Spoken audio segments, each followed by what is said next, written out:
inicio formal a nuestra conferencia inaugural, una conferencia muy importante, con un invitado de lujo, un amigo, un investigador, un profesor, un activista al que respetamos y queremos muchísimo.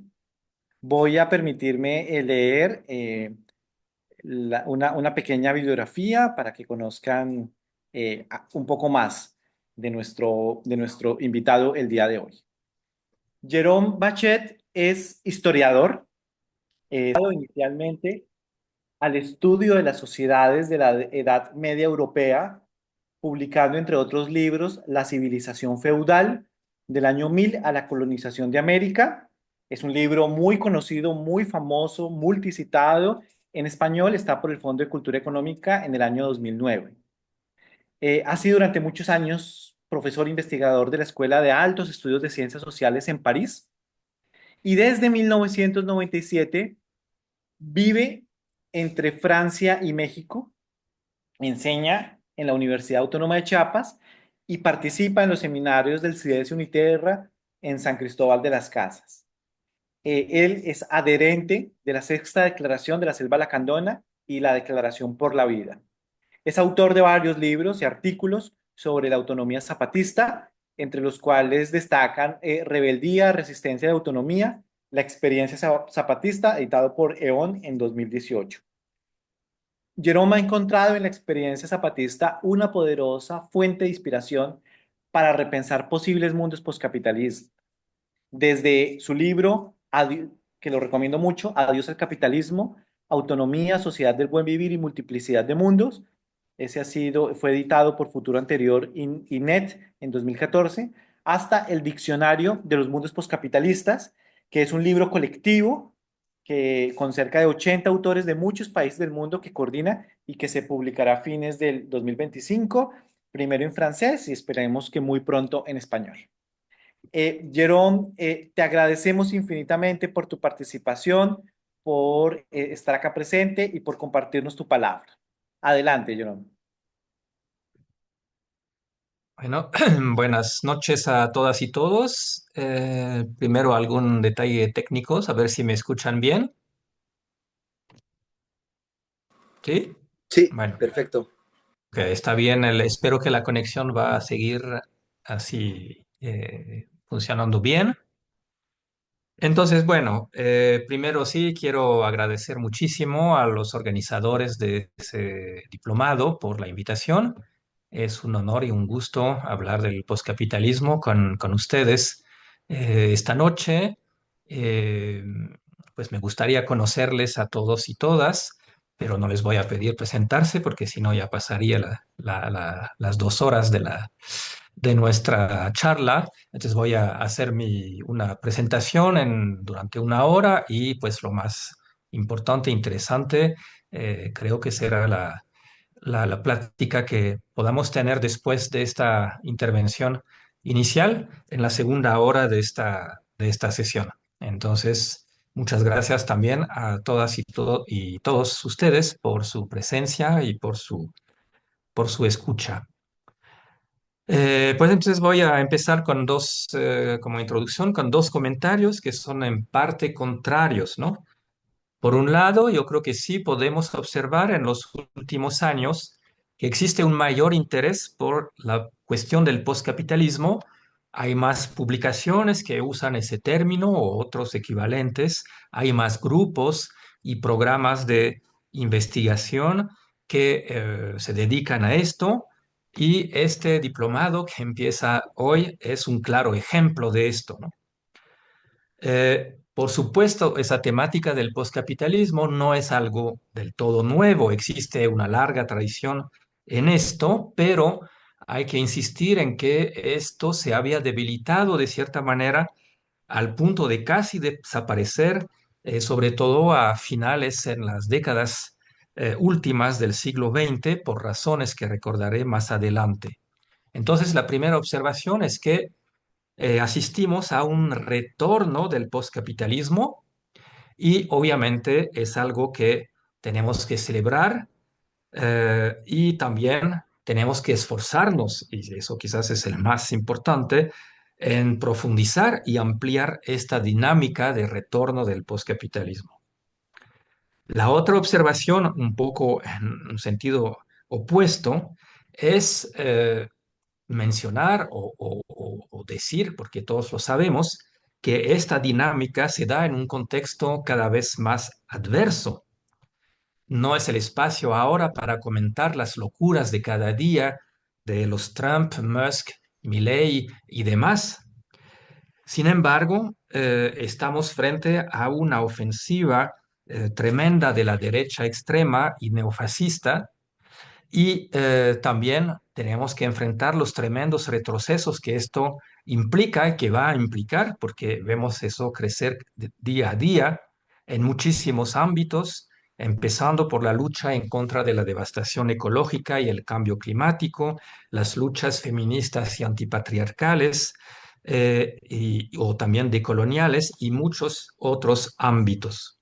Entonces, en ese contexto de ofensiva de la derecha extrema, pues es entendible que muchas cuestionen también la idea del poscapitalismo, considerándola como una perspectiva demasiado lejana y abstracta cuando las urgencias del momento implican resistir estas ofensivas tan brutales.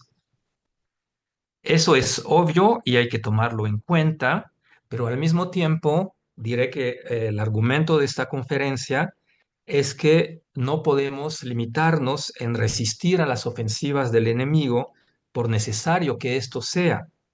Necesitamos también una perspectiva clara de lo que queremos, de lo que proponemos. Necesitamos un imaginario alternativo de un mundo deseable por el cual tiene sentido luchar. Y necesitamos hacer mentir la frase ahora famosa de Frederick Jameson, según la cual hoy en día es más fácil imaginar el fin del mundo que el fin del capitalismo.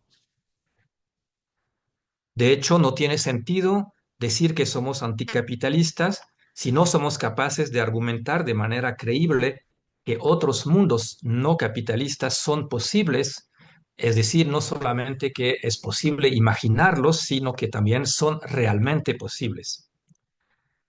Y además mencionaré lo siguiente. El hecho de encontrarse en un proceso de resistencia sumamente difícil frente, entre otras cosas, a los ataques de sus territorios por parte de los grupos paramilitares y el crimen organizado, no ha impedido que el ZLN, en sus más recientes comunicados, a finales de 2024, apenas hace unos meses, ponga al centro de sus reflexiones la necesidad de pensar eh, así son sus términos, qué podría ser un mundo sin capitalismo, y eso lo llamaron el día después del capitalismo. Eh, Esa cuestión del día después es ahora uno de los ejes, incluso de los encuentros internacionales a los que nos convocan a lo largo de todo el año de 2025. Pues es este marco que podemos ubicar estas reflexiones sobre, para empezar a pensar, a debatir, a preparar y a construir el día después del capitalismo, según la expresión de los zapatistas. Entonces, en esta presentación voy a abordar tres grandes partes. Voy a empezar en la primera parte discutiendo el término mismo de poscapitalismo, sus ventajas, sus inconvenientes, las críticas que se le puede hacer, y eso me llevará a profundizar una cuestión que considero muy importante, que es la cuestión del futuro. Para poder pensar el poscapitalismo, primero tenemos que reflexionar qué tipo de futuro tenemos a la mano, qué concepción del futuro podemos y tenemos que manejar y fortalecer. Sería mi primera parte. En la segunda también me dedicaré a una dimensión que es ineludible, que es reflexionar más sobre cuál es nuestra concepción del capitalismo que obviamente es algo que determina en una amplia medida la manera en que vamos a considerar o conceptualizar o pensar el postcapitalismo. Y por último, en la tercera parte, pues abordaré algunos aspectos del postcapitalismo en sí, sobre todo tratando de ubicar las grandes líneas divisorias que pueden existir entre las diferentes maneras de pensar o abordar el postcapitalismo. Bueno, eso es mi perspectiva, mi propuesta. Espero que voy a poder presentarles todas esas reflexiones. Seguramente el tiempo va a pasar más rápido de lo que pensaba, pero bueno, a ver cómo lo hacemos. Eh, ¿Todo bien? ¿Si me siguen escuchando? Ujú. ¿Seguimos? Sí, todo bien, gracias. Ok. Bueno, entonces empezando por esa misma palabra de postcapitalismo. Pues sí, hay muchas críticas que son posibles y que se van haciendo de manera recurrente, ¿no? La primera sería plantear, pero ¿por qué usar un término, pues en realidad negativo? Un término que se refiere principalmente a lo que se rechaza, a ese no al capitalismo, y no un término positivo, que existen muchos términos tradicionales como socialismo o comunismo, otros más recientes como comunalismo, ecosocialismo, comunismo decrecentistas, y etcétera, etcétera. Podríamos hacer una larga lista. Otro punto que se critica es la misma, el de postcapitalismo, ¿no? Porque eso podría reproducir cierta concepción de la historia lineal basada en la idea del progreso y marcada por la sucesión de varias etapas necesarias. Regresaré a todas esas críticas. Otras críticas simplemente rechazan cualquier idea de anticipación, con la consideración de que el futuro no existe, que lo único que importa es lo que existe realmente, lo que hacemos en el presente. Regresaré también a esta crítica. Y en relación con esto, pues la idea que se expresa también frecuentemente que pensar un mundo futuro pues nos lleva a un pensamiento utópico, abstracto, que lleva a imaginar un mundo ideal, perfecto, pero en realidad imposible y tendencialmente totalitario, por su pretensión a ser un mundo ideal y perfecto. Y precisamente sí, ahora, para poder responder a estas críticas y fundamentar la idea misma de postcapitalismo, pues hay que reflexionar a profundidad sobre esa cuestión de qué concepción del futuro podemos asumir. Porque en realidad pensar el postcapitalismo evidentemente es una invitación a reabrir el futuro. El postcapitalismo pues necesariamente se ubica en el futuro, implica esa dimensión del futuro. Entonces, reabrir el futuro implica enfrentar una doble dificultad, no solamente una, sino dos. Pues la primera es que implica romper el encierro en el presente. Ese encierro en el presente es propio de cualquier forma de dominación social, pero se hizo más fuerte en la época neoliberal, en la cual se impuso lo que los zapatistas analizaron como el presente perpetuo, algo que los historiadores llaman presentismo también. Ese presente perpetuo es el reino de lo inmediato, es el reino del corto plazo, es el reino del hoy, hoy y hoy, que opaca el pasado y la memoria histórica y también que cierra cualquier posibilidad de un futuro que no sea la continuación del presente, de la catástrofe presente. Entonces no queda nada o casi nada del pasado, tampoco nada del futuro, por lo menos de un futuro esperanzador, y entonces nos quedamos únicamente con el presente, encerrados en ese presente. Y eso fue característico de las décadas del triunfo neoliberal a finales del siglo XX, en los años 80 y 90, fueron los años del fin de la historia, después de la caída del muro de Berlín, fueron los años del TINA de Margaret Thatcher, es decir, there is not alternative, no hay alternativa, estamos condenados a vivir en el mundo en el cual estamos, no hay otra opción y nada más lo único que se puede hacer es adaptarse y resignar a ese presente. En ese contexto, obviamente, y por esa misma razón, pues se dio, de cierta manera, una desaparición o una casi desaparición de cualquier forma de horizonte postcapitalista a finales del siglo XX. Entonces, postcapitalismo implica reabrir el futuro en el sentido de romper esa tiranía del presente para poder salir de este encierro presentista. Y además hay que añadir que esta tendencia presentista se hizo sentir también adentro del pensamiento crítico, precisamente en un cierto rechazo a toda forma de anticipación postcapitalista, argumentando que lo único que hay del cual hay que preocuparse, pues es lo que se hace en el presente, desde la misma perspectiva anticapitalista. Eh, Entonces, reabrir el futuro, pero ahora viene la segunda dificultad. Pero ¿qué tipo de futuro vamos a retomar? ¿Será que se trata de regresar al futuro de antes del presentismo? El futuro que prometían las revoluciones del siglo XIX y del siglo XX. Es decir, un futuro glorioso, un futuro garantizado por las leyes de la historia, según las cuales se decía, pues la victoria es ineluctable, la victoria del proletariado, la victoria del socialismo era tan concebida como tan ineluctable como la salida del sol mañana.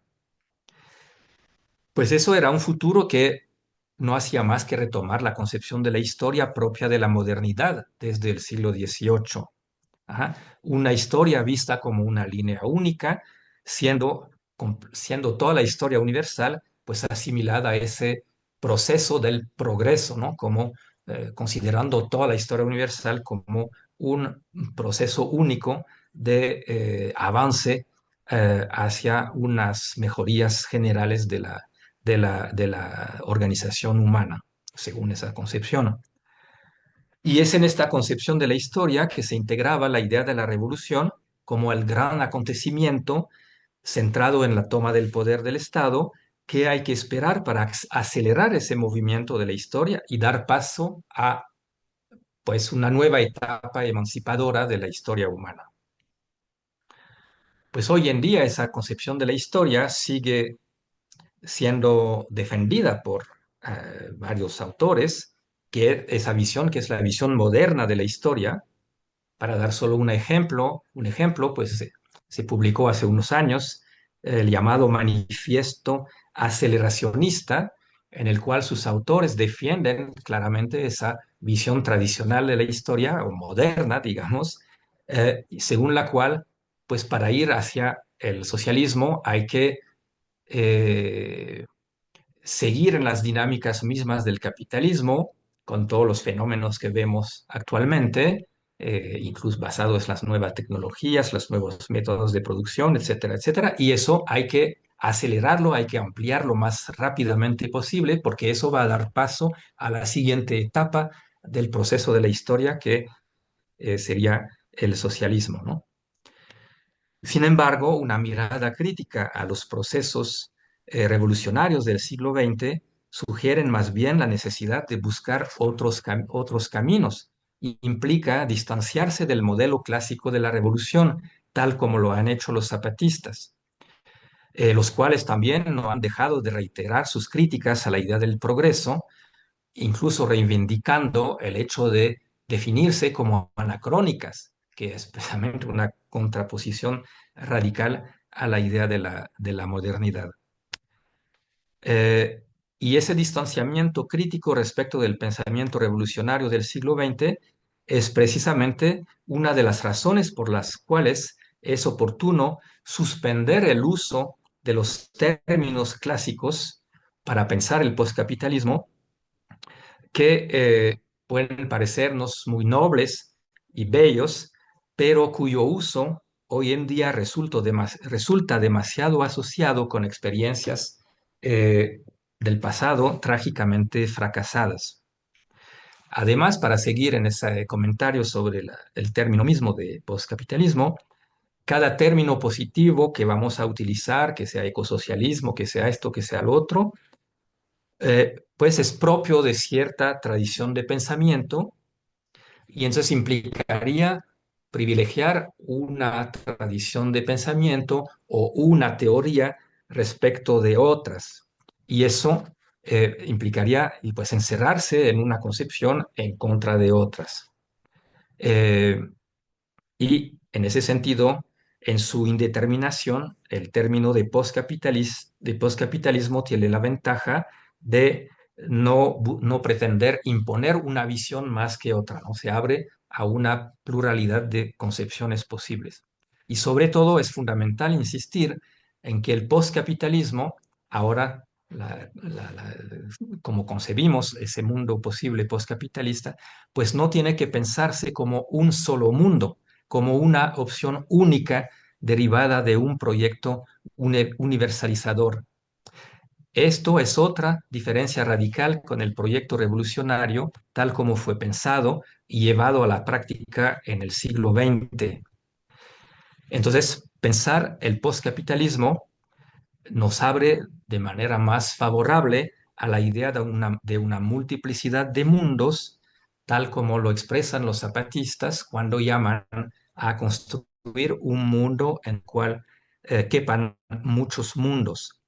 Postcapitalismo, en su indeterminación, resulta más abierto a esta multiplicidad de mundo. Y siguiendo en la cuestión de las críticas y de las respuestas que se le puede hacer, pues viene el tema del post. La crítica que mencionaba, pues se refiere precisamente al hecho de que post parece insertar en esa concepción unilineal de la historia, que pasa por etapas necesarias y, pero en realidad, por lo que estoy diciendo, eso es precisamente la concepción de la historia que tenemos que rechazar buscando otra concepción de la historia. Entonces, aquí hay que aclarar que post no tiene ninguna connotación evolucionista, no implica ninguna necesidad histórica, ni tampoco el hecho de que una etapa posterior implicaría un avance necesariamente, un avance respecto o una superioridad respecto de todas las épocas y todas las etapas anteriores. Entonces, el postcapitalismo, en esa otra concepción de la historia, puede considerarse como prefigurado en el no capitalista del presente y también puede encontrar recursos e inspiración en el precapitalismo. Entonces, precapitalismo, no capitalista y postcapitalismo, pues no se ubican necesariamente en una línea única y de carácter evolucionista. Entonces, reabrir el futuro. Pero si no puede ser el futuro de la modernidad, incluso en su versión revolucionaria, pues ¿qué tipo de futuro? Pues eso es el punto, es que tenemos que inventar otro tipo de futuro, otra textura de futuro para poder dar credibilidad a nuestras reflexiones hoy en día sobre el postcapitalismo. Entonces, ¿qué podría ser esa otra textura de futuro? Pues en mis reflexiones encontré muchas sugerencias relativas a esto, precisamente en la palabra, en el pensamiento, en la práctica zapatista. Entonces, de ahí voy a sacar algunas sugerencias que voy a mencionar lo más rápidamente posible. Eh, entonces, el primer punto es que la concepción moderna del futuro se basaba en un vínculo estrecho entre esperanza, lo que deseamos, lo que esperamos para el futuro, y certeza. en dos palabras, el futuro estaba garantizado por el mismo proceso del progreso y por las leyes de la historia. Entonces había un nudo muy fuerte entre esperanza y certeza. El problema que tenemos hoy en día es que ese nudo se ha roto y se ha roto, digamos, definitivamente. Ya no puede haber un futuro garantizado, anunciado como una certeza, una certidumbre. El problema aquí es que el futuro de la modernidad, a través de ese nudo entre esperanza y certeza, era obviamente mucho más movilizador, porque millones de gente podía tener esa convicción, esa certidumbre de que el socialismo iba a llegar mañana, porque su victoria estaba garantizada por las leyes de la historia y era algo tan seguro, repito, es una frase de los manuales de marxismo de esa época, algo tan seguro como la salida del sol mañana. Y ahora, al contrario, solo podemos tener un futuro frágil, un futuro incierto, si no es que improbable. Y eso obviamente es menos movilizador, pero creo que hay que reconocer que es el único tipo de futuro que podamos tener. Y eso ya es mucho mejor que no tener ningún futuro, que es lo a que nos condena el presentismo del capitalismo en su etapa actual.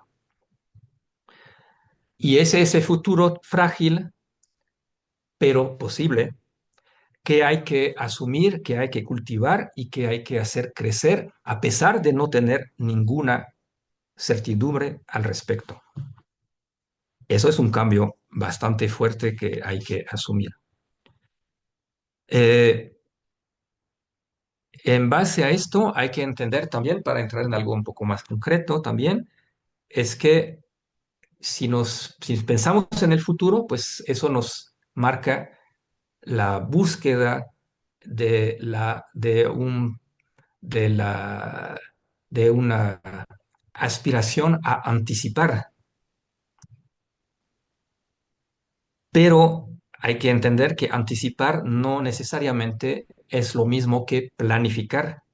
La planificación fue la forma moderna de la anticipación, incluso en las concepciones eh, revolucionarias que dominaron el siglo XX. La planificación implicaba un control sobre el futuro. Implicaba de cierta manera que ese futuro podía ser conocido o que lo podíamos predeterminar y que después la realidad se iba a adecuar a nuestros planes, aunque no fuera, aunque jamás se lograba exactamente los objetivos de la planificación, pero se suponía que la realidad se iba a adecuar a esto. Y ahora pues tenemos que romper esa idea. Entonces tenemos que buscar una forma para poder anticipar, para poder proyectarnos hacia el futuro, pero que no sea la forma de la planificación. Y yo creo que es exactamente lo que los zapatistas sugieren cuando dicen que hay que caminar preguntando. Ese principio, que parece tan sencillo, es en realidad algo muy profundo, muy importante, que nos recuerda que el camino no está hecho, que se hace caminando, evidentemente, pero también que se hace no con certidumbres, sino con dudas y con preguntas.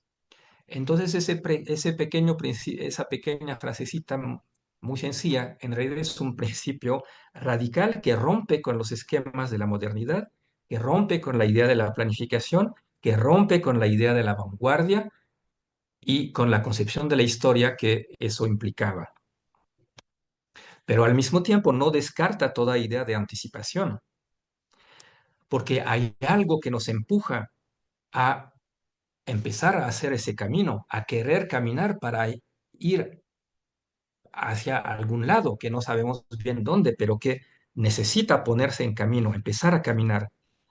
Y ese impulso es el deseo de lo que aún no es. Es decir, eso nos lleva a la idea de la utopía, no como el diseño predefinido de una sociedad ideal, perfecta, basada en la paz y la armonía universal. Eh, el caminar preguntando descarta esto y la concepción misma de la autonomía, según los zapatistas, que dicen que la autonomía no tiene fin. Eso es una expresión extraordinaria de esa convicción de que nunca se puede llegar a una plena realización de la sociedad que deseamos. Pero al mismo tiempo sí es indispensable una idea de la utopía como aspiración a lo que aún no es, según la concepción tan importante que Ernst Bloch nos dejó de la aspiración utópica. Porque esa aspiración a lo que aún no es parte fundamental de la energía para la lucha y es indispensable para romper el encierro y la dominación del presente. Eh, Otra dimensión es que insistiría en el vínculo necesario entre presente y futuro. Otra cuestión sería la conexión que en la concepción zapatista del futuro se hace, como también en muchas otras luchas indígenas, en la conexión entre pasado y futuro, o entre futuro y pasado, que es algo impensable en la modernidad. Pero ahora quiero insistir sobre todo en ese vínculo necesario entre presente y futuro como base para pensar el futuro en general y el postcapitalismo, que es nuestro objeto de reflexión ahora. Eh, Hay que salir, hay que evitar una guerra inútil entre presente y futuro en nuestras concepciones de lucha anticapitalista. Una guerra entre presente y futuro en la cual, pues, para algunos hay que luchar en la perspectiva de una revolución en el futuro y lo que se hace en el presente o los intentos de construcción alternativa en el presente, pues no son realmente importantes. Y para otros es todo lo contrario, nos concentramos en las construcciones presentes de alternativas, pero de cierta manera podemos llegar a rechazar cualquier preocupación por el futuro. Me parece que es indispensable pensar el proceso que lleva al postcapitalismo como algo que empieza desde ahora con la construcción de alternativas presentes que pueden llamarse brechas, espacios liberados, utopías reales, estrategias intersticiales, o muchos otros nombres. Aquí me refiero a algunos teóricos, pero se podría también alargar la lista, y son fundamentales porque en estos espacios, de los cuales la autonomía zapatista es un ejemplo particularmente importante, pues se experimenta, se defiende y se fortalecen formas de vivir que no responden a las lógicas del capitalismo y del Estado, o por lo menos que tratan de alejarse lo más posible de ellas para privilegiar las lógicas de la autonomía, del común y de una vida digna para todas y todos. Al respecto, haré dos comentarios para terminar esta primera parte, ¿no? Pues por un lado, la importancia de estas experiencias presentes no debe de hacer creer que el postcapitalismo ya estaría aquí entre nosotros. Eh, sí son muy importantes esas experiencias, pero al mismo tiempo es importante tener claro que siguen siendo muy diferentes porque se encuentra en un contexto sumamente adverso que las limita, que las reprime, que favorece en muchos casos sus fracasos, entonces que las limitan de muchas formas. Entonces esas experiencias siguen siendo muy diferentes de lo que podría ser un mundo postcapitalista plenamente realizado. Como dicen los zapatistas, falta lo que falta. Pero por el otro lado, hay que insistir en que estas experiencias son absolutamente indispensables. cualquier proceso de aceleración de la transición hacia el postcapitalismo que podría ocurrir en las próximas décadas no podría prosperar si no fuera por la existencia previa de estas brechas, de esos espacios liberados, autónomos, cuya multiplicación es, por lo tanto, una de las tareas más importantes de los tiempos actuales. Entonces, no oponer, no separar presente y futuro en la concepción que podamos hacer del pasado, del postcapitalismo. Eh, bueno, ¿todo bien? ¿Me siguen escuchando? No hay una desconexión. Bueno, Acá estamos. entonces Todo bien, voy aquí a seguimos. la segunda parte y voy a tratar de ser un poquito más breve. Eh, pues obviamente la manera en que pensamos el postcapitalismo depende de la manera en que concebimos el mismo capitalismo. En ese sentido, podría existir el riesgo de un postcapitalismo barato, para decirlo de cierta manera, es decir, basado en una conceptualización muy limitada del capitalismo. Por ejemplo, si en algunos autores vamos a encontrar pues casi una confusión entre neoliberalismo y capitalismo, el capitalismo siendo en realidad la forma específicamente neoliberal del capitalismo, pues bastaría salir de los esquemas neoliberales para pretender que ya de cierta manera tendríamos, nos acercaríamos a algo que podría llamarse postcapitalismo.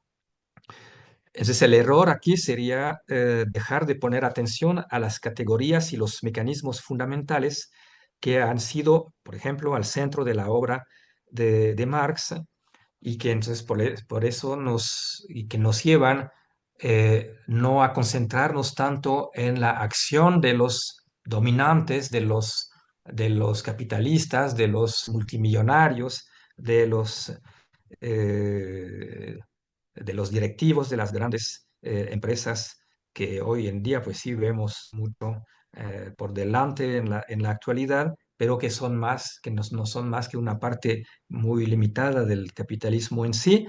Y recordando que Marx en sus análisis, pues por ejemplo, concibe a esos mecanismos fundamentales como fenómenos estructurales, concibiendo, por ejemplo, al valor como un sujeto automático que produce sus efectos en buena medida independientemente de los actores sociales. Eh, entonces, una concepción demasiado limitada del capitalismo podría llevarnos a calificar como postcapitalismo pues un sistema productivo en el cual seguiría imperando la ley del valor, las mismas categorías fundamentales, con la única diferencia si es posible esto, no lo sé, pero es nada más una hipótesis, sí, con la única diferencia que existiría un control planificador del Estado, por ejemplo, una aplicación consciente de la ley del valor y también una repartición más equitativa de los beneficios de la producción. Yo creo que al contrario es necesaria una conceptualización del capitalismo a la vez más amplia y más exigente. Primero, más amplia. El capitalismo no es solamente un sistema económico, sino también un tipo de sociedad y un tipo de civilización. Eh, Además, es un tipo de civilización muy peculiar, muy singular en la historia de la humanidad. Y sin entrar en la cuestión de cuándo empezó a existir el capitalismo, cuándo empieza el sistema capitalista, pues es de subrayar que el capitalismo implica una ruptura fuerte, una discontinuidad fundamental en la historia humana, por varias de sus características propias,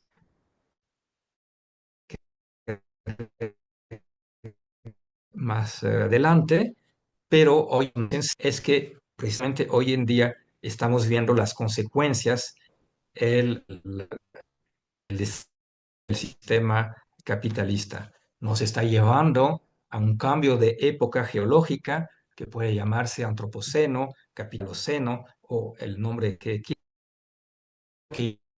una alteración radical del sistema a una escala global que nunca se había visto antes, por lo menos por algo provocado por la misma humanidad, y que peligro la habitabilidad del planeta y la sobrevivencia perdón, de muchas especies, incluida la especie humana. Entonces eso es una situación que nunca se había producido en la humanidad, que ha generado el desarrollo del sistema capitalista. Y también una concepción, una conceptualización más exigente del capitalismo. Entonces lo propondría en cuatro momentos, en cuatro dimensiones, ¿no? Pues en el núcleo, recordemos que en el núcleo del sistema capitalista, pues se encuentra la exigencia de acumulación del capital, de autocrecimiento del capital a través de la producción, que también podemos llamar valorización del valor. Esto es el impulso fundamental, incontenible del capital, que es precisamente lo que crea esa situación totalmente nueva en la historia de la humanidad, porque pues se produce no para satisfacer las necesidades de la gente, trátese de la subsistencia común o de la búsqueda de bienes de prestigio por parte de las élites, sino se produce simplemente para garantizar y que siga ese proceso sin fin de acumulación del capital.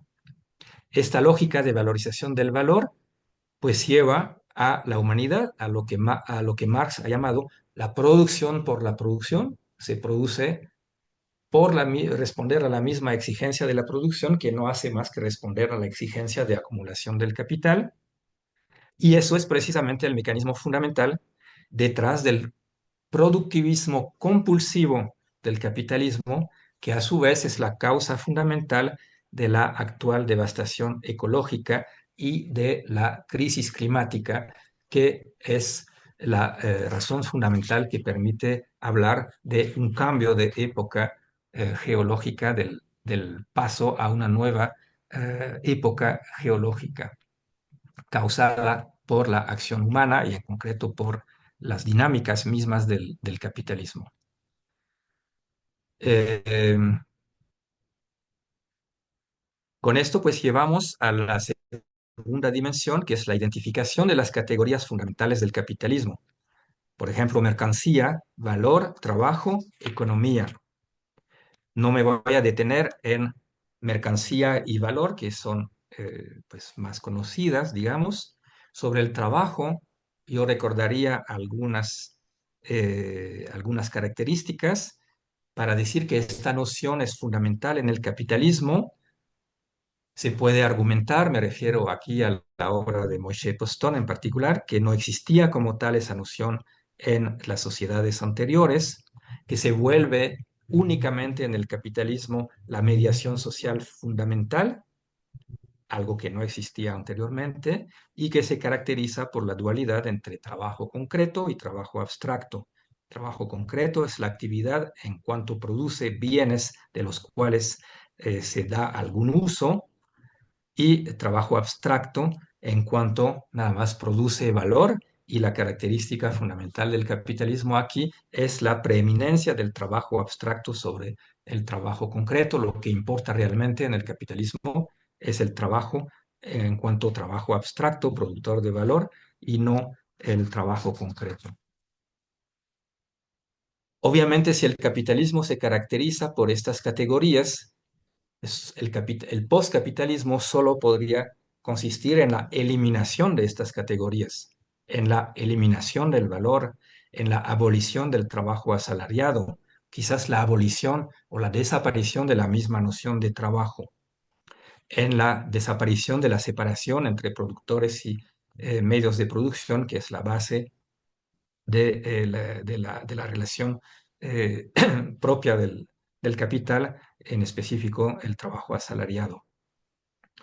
Pero daría un paso más diciendo que el capitalismo también es el mundo de la economía. Es la primera vez en la historia humana que la economía como tal se ha constituido como esfera separada, autónoma y finalmente dominante. Y eso por dos razones. La primera, la ciencia económica, la noción misma de economía como corazón de un campo del conocimiento, del saber, que se vuelve fundamental para el capitalismo, pues se constituye como tal a finales del siglo XVIII, primero con los fisiócratas en Francia y claramente con Adam Smith y los siguientes pensadores de la economía en Inglaterra, ¿no?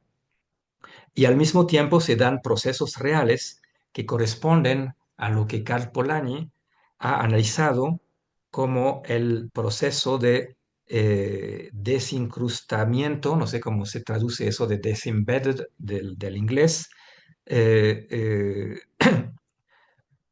porque precisamente antes, según Polanyi, las cuestiones relativas a la producción, lo que después se va a llamar economía, a la producción y a la circulación, pues no podían concebirse y practicarse independientemente de las relaciones sociales y de los valores morales adentro de los cuales se encontraban incrustados. Entonces la economía estaba en las sociedades anteriores a la modernidad, estaba incrustada en las relaciones sociales y los valores morales. Y lo que pasa a finales del siglo XVIII, principios del siglo XIX, es, en primer lugar, de manera muy concreta, la emergencia y la generalización de los mercados autorregulados y de manera general, más general, el hecho de que las actividades económicas pues ya empiezan a responder a una lógica propia sin consideración relativa a las posiciones sociales y los valores y los códigos morales. Entonces, se desincrusta, se emerge como una esfera propia, regida por sus propias lógicas. Es con eso que emerge el Homo economicus, actor racional, movido por la sola consideración de su interés material individual, haciendo que en esa sociedad la búsqueda del interés personal, es decir, el egoísmo, para decirlo en términos morales, pues esos valores y esas conductas por primera vez se conciben como algo positivo, algo que nunca había ocurrido en ninguna sociedad humana anterior. Entonces la economía se desincrusta, se emerge como una esfera propia que se rige por sus propias reglas y que se vuelve dominante, que impone sus necesidades al conjunto de la organización social. Por eso me parece que podríamos caracterizar al capitalismo como el mundo de la economía, porque a partir de ese momento los imperativos de la valorización del valor adquieren plena autonomía, eliminan todos los obstáculos a su expansión y se vuelve un factor determinante de la organización social. Entonces, si en base a esos análisis definimos al capitalismo como la sociedad de la economía, habría que concebir el postcapitalismo como un proceso de salir de la economía, es decir, romper con las lógicas concretas y las conceptualizaciones que permiten una autonomía y una dominación de la economía. El tercer punto de mi caracterización del capitalismo es que si bien el capitalismo se caracteriza por la exigencia de valorización del valor, también es un tipo de sociedad y de civilización que permite que ese motor funcione, que asegura la reproducción del mundo social, que permite esta dominación de la esfera económica. Entonces, aquí el punto es que hay que concebir el capitalismo como el mundo de la economía, pero también tener claro que no todo en el capitalismo es economía, porque el mundo de la economía necesita prácticas no económicas para poder reproducirse. Aquí podríamos argumentar que hay muchas prácticas no económicas, sobre todo en la esfera de la reproducción, de la reproducción de la vida, de la reproducción social, que son indispensables para que funcione el capitalismo, pero que no se rigen directamente por normas económicas. Aquí también está el papel del Estado, que históricamente se ha regido por reglas y valores que no son directamente económicas, si bien a la vez ha tenido un papel fundamental en el proceso de creación del mundo de la economía, para eliminar los obstáculos de los antiguos regímenes, para crear las condiciones legales de la expansión de los mercados y del mundo de la economía, eh, eh, y en primer lugar para crear las condiciones materiales y jurídicas de la unificación de los mercados nacionales, que fue el primer marco, el primer contexto en el cual se desarrolló históricamente el capitalismo. En ese sentido, no hay que ver el Estado como un contrapeso a las fuerzas económicas, sino más bien como un pilar de la formación y la reproducción del mundo de la economía, incluso mediante la implementación de normas no económicas en los ámbitos que responden y corresponden a la reproducción social, por ejemplo, la educación, aunque sabemos que en la era neoliberal, pues el neoliberalismo se caracteriza precisamente por el hecho de que incluso en esas esferas no directamente económicas, pues cada vez más se impone más directamente normas y lógicas que son explícitamente las de la economía. Y último punto en esa caracterización del capitalismo, es obvio que el capitalismo no puede reducirse a las relaciones que se generan en la producción.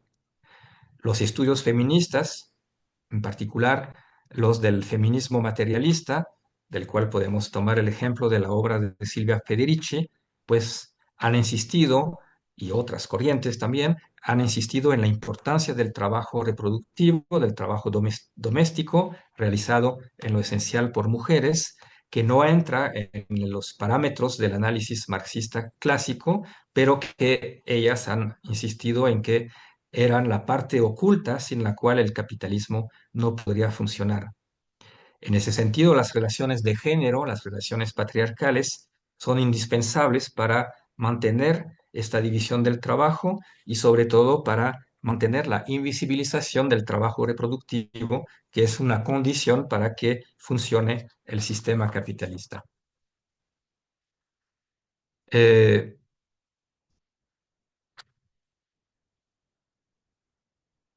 Entonces existe una articulación muy estrecha entre capitalismo y patriarcado, y si bien el patriarcado es anterior al capitalismo, pues eso nos lleva a considerar que no tendría mucho sentido pensar un postcapitalismo que no sea al mismo tiempo postpatriarcal. También la expansión del capitalismo sería impensable sin la dominación colonial impuesta por las potencias europeas y posteriormente por Estados Unidos. Eh, Existe en particular una clara correlación entre el inicio de la industrialización de Gran Bretaña y la colonización británica de la India en la segunda mitad del siglo XVIII. Y ese proceso es el primer paso hacia una generalización de la dominación occidental a que se había extendido al continente americano desde el siglo XVI, obviamente, pero que solamente en este momento, a partir de finales del siglo XVIII y sobre todo en el siglo XIX, pues se extiende a la totalidad del planeta. Esta dominación occidental se ha mantenido hasta la fecha bajo formas históricamente variables y a través de modalidades múltiples, pero de todas formas sigue indispensable para que funcione el capitalismo. Entonces, existe un vínculo estrecho entre capitalismo y colonialismo o colonialidad, aunque también en este caso, pues el colonialismo y la esclavitud, por ejemplo, han existido mucho antes del capitalismo. Para concluir este punto, si el capitalismo resulta estrechamente vinculado tanto con el patriarcado como con el colonialismo, el postcapitalismo tiene que ser forzosamente postpatriarcal y también decolonial. No sé cuánto tiempo me queda, no tanto, pero sí voy a llegar a la tercera parte. Entonces sí, 10 minutos sí se puede, ¿no? Creo que más o menos es lo que me Sí, queda. claro, claro, Jerome. La idea es que culmines, por supuesto, la exposición. Ok.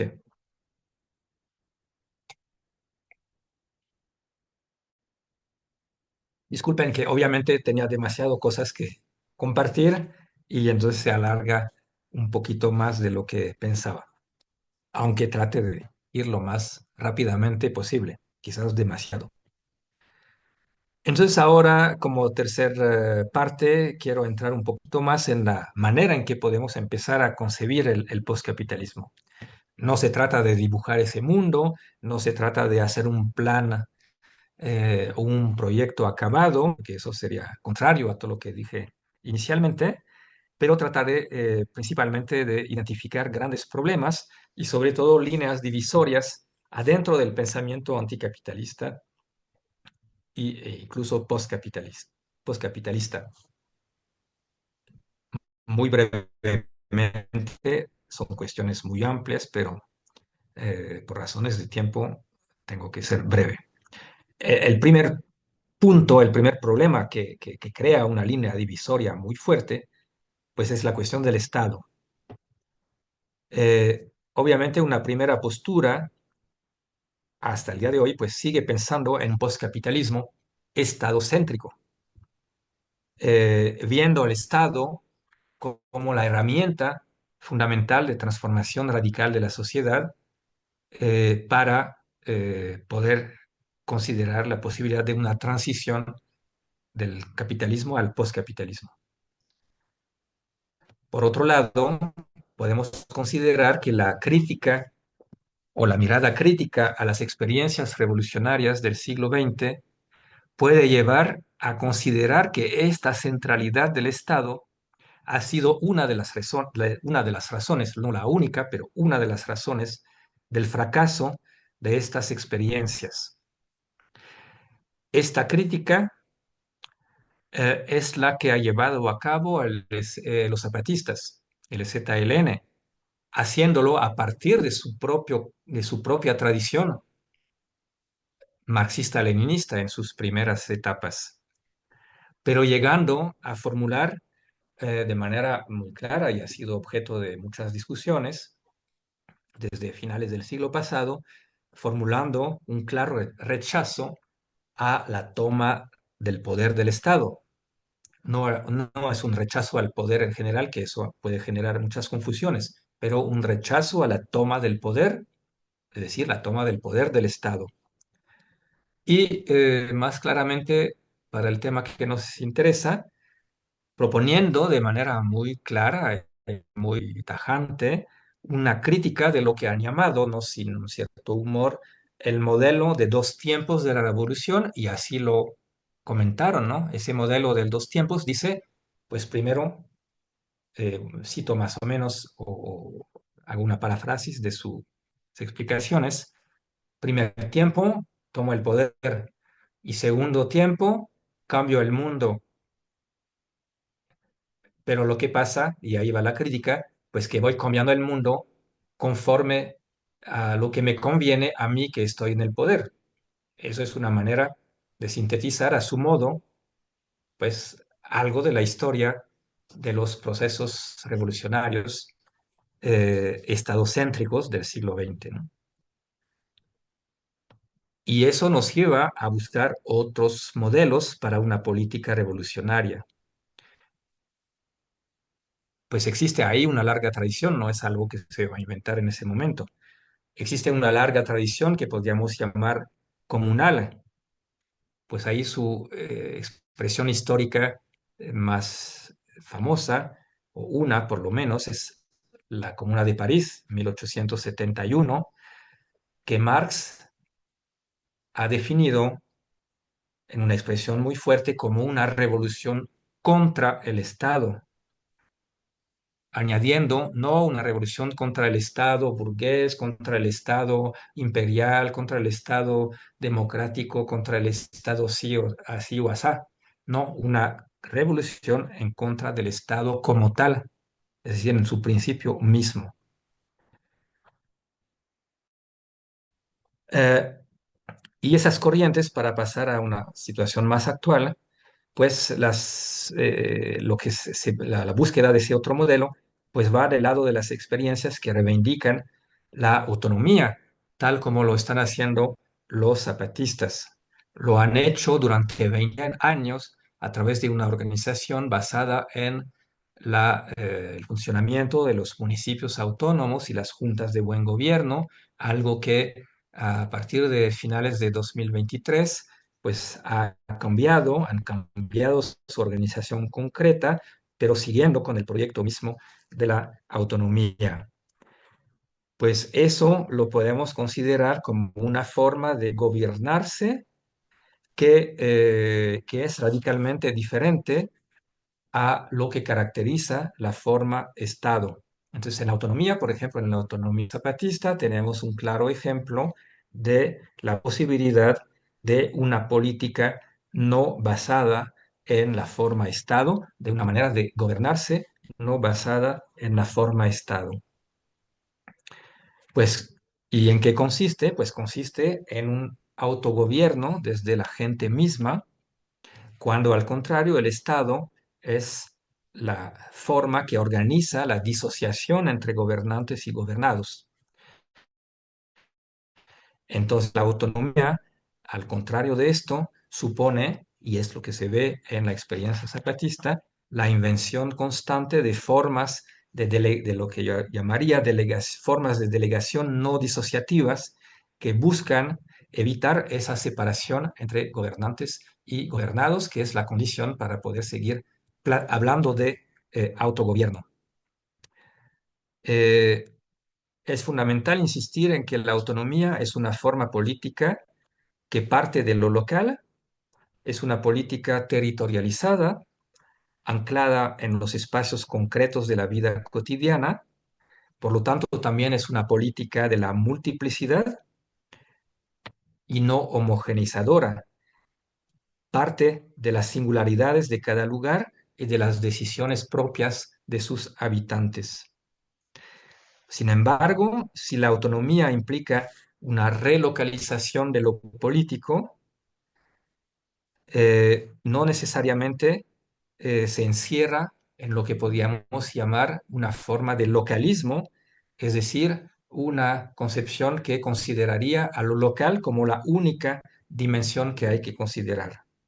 Pues en el caso del zapatismo, de la experiencia zapatista, eh, vemos una organización en tres niveles, desde la comunidad, el municipio, hasta las regiones que ellos llaman zonas, que son, pues sí, efectivamente, grandes regiones que abarcan cada una de ellas, varios municipios.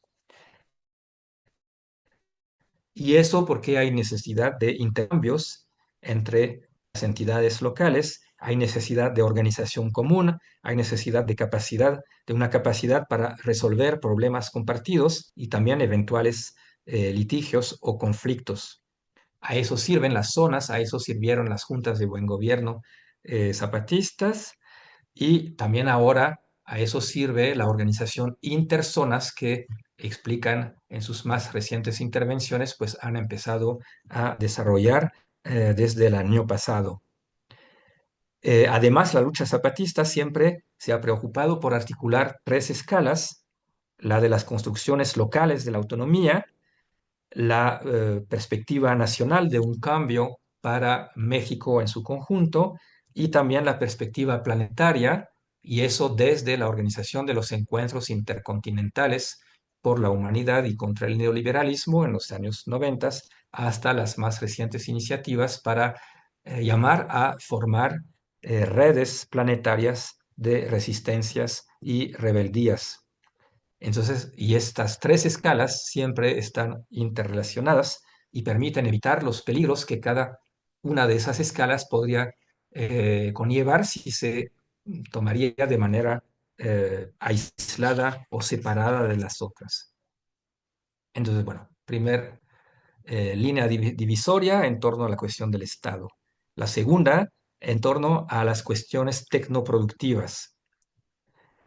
Las visiones progresistas del postcapitalismo siguen basándose en la idea de un crecimiento de las fuerzas productivas, en la tradición marxista más tradicional, que gracias a los avances científicos y tecnológicos podrían llevar a una sociedad de abundancia, liberando la humanidad del reino de la necesidad y de la obligación de producir la base de su subsistencia gracias a la automatización de la producción. Pero el problema es que esa concepción, que ha sido también la base de las experiencias concretas, reales y dominantes del socialismo en el siglo XX, del llamado socialismo real, pues terminaron siendo tan productivistas como el mismo capitalismo. Y en el momento en el cual estamos, cuando podemos medir las consecuencias ecológicas, climáticas, desastrosas de esta lógica productivista, pues tiene cierta lógica, pues la crítica de este planteamiento y la búsqueda de otras concepciones, de otro acercamiento al postcapitalismo. Y eso es lo que se ve en muchas corrientes, algunas que podrían considerar muy adversas a las consideraciones científicas o tecnológicas, rechazando buena parte de ellas. También aquí se podría se podría mencionar la centralidad de la cuestión de la subsistencia, por ejemplo, en el feminismo de la subsistencia. Ahí está la obra, por ejemplo, de Maria Mies, entonces, en las cuales se pone al centro de la atención, pues precisamente la importancia de las prácticas de subsistencia, desde la autoproducción también, en las unidades locales de otra organización posible de la sociedad. Entonces, aquí la pregunta sería, ¿cómo podríamos empezar a pensar formas de producción que no sean productivistas? Es decir, cómo salir de las lógicas cuantitativistas propias de la economía. Eh, Aquí propondría hacer de la noción de buen vivir un concepto fundamentalmente opuesto a las lógicas capitalistas. Hay una historia del surgimiento de esa noción en las luchas de los pueblos indígenas, sobre todo en los países andinos. Existen procesos de recuperación por parte de los gobiernos progresistas de esa noción, pero yo creo que a pesar de todo eso, podríamos recuperar el sentido más radical de esta noción, que pone al centro de la atención el objetivo, y creo que podría ser una razón de ser fundamental de una organización postcapitalista de la sociedad, pues poner al centro la posibilidad para todos y todas de vivir conforme a lo que cada uno, cada una tiene como idea de su propia dignidad, de la idea de lo que considera, lo que considera ser una vida digna para él y para las personas que viven en su alrededor. Eh, Eso finalmente es la única dimensión que tiene un sentido concreto como objetivo central de una organización no capitalista de la vida, y se contrapone a la búsqueda de crecimiento, a las consideraciones cuantitativas del capitalismo, poniendo al centro lo cualitativo de una vida digna, plena y creativa.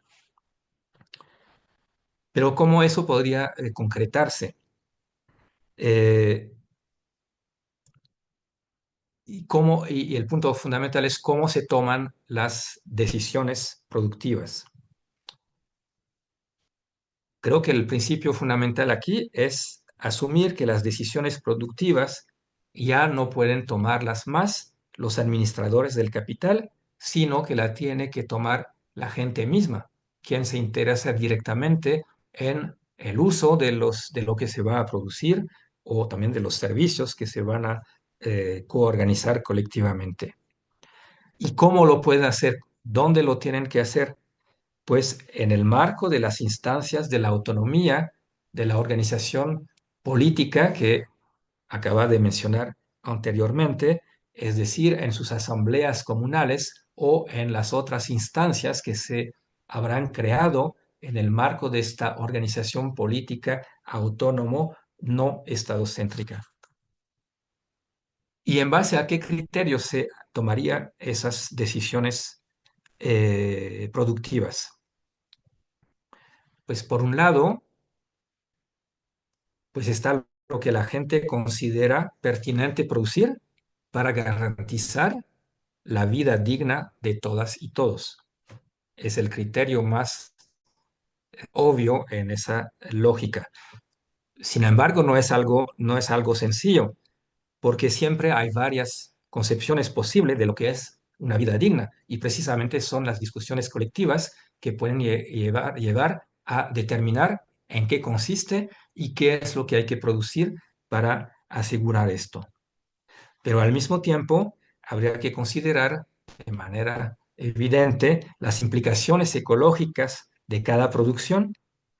En ese sentido, hay algunas selecciones productivas que pueden considerarse directamente imposibles por ser incompatibles con el respeto del medio ambiente y la madre tierra, pero también implica medir en el tiempo los efectos ecológicos de cada decisión productiva para poder revisarlas y cambiarlas en caso de ser necesario. Pero también habría que tomar en cuenta todo lo que implica cada decisión productiva en términos de complejidad organizativa, de movilización de medios materiales y sobre todo de tiempo individual y colectivo para realizarlas. Y esta configuración bien podría llevar a limitar las decisiones productivas al mínimo necesario, al revés de la tendencia capitalista al crecimiento y la ilimitación. Podrían ser factores estructurales para una sobriedad productiva y sobre todo para una sobriedad en el uso de los materiales, de la energía y del tiempo de vida, porque cada decisión productiva implica orientar una parte del tiempo colectivo, del tiempo de vida individual, hacia esas tareas y hacia la complejidad organizativa que implican. Yo creo que en base a esto, quería abundar en otros debates, pero creo que ya no hay tiempo.